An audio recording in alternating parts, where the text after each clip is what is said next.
What's up, it's your boy Marty Cuts, and today basically what I'm gonna be talking about is a problem that I had when I first started cutting hair. So basically, I was self-taught. So when you're on these videos checking them out, there was like, oh, you do the fade to the shape of the head, and you drop it based on the shape of the head.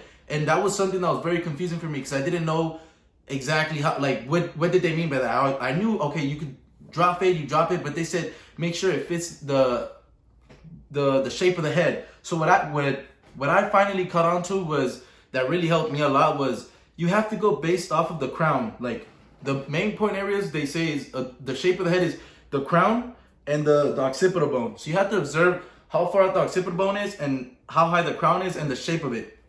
So for example, in this picture on my IG basically, so you see right here, his crown is right there and his occipital pops out more. So obviously I go with it. And since the occipital pops out more, you want to keep the fade a little lower so that it fits his head. So it's right there, and right here is where you determine how far you're going to drop it out. His occipital bone is popped out more, so I did more of a little drastic drop on that one. So that's how I did on that one. Now let's look for another example. That's going to help. Let's see. Let's do one where the occipital bone is not out too much. So let me go ahead and find that one.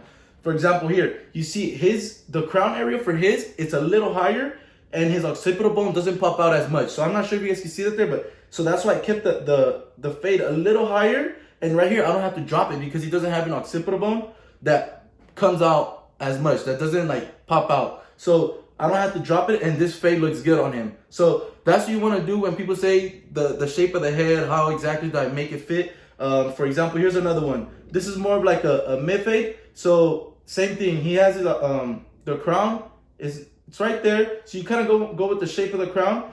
His occipital bone is there, but you see it's not really pointing out. It's more like a round. So I dropped it just a little bit. You don't want to exaggerate it. That way it fits his head. So that's basically all it is. And that's probably one of the problems that I had when I first started cutting hair and trying to do the drop fades and all these like new fades that we have. Because there's a lot of fades coming out, and you need to keep up. You need to keep up that we can level up.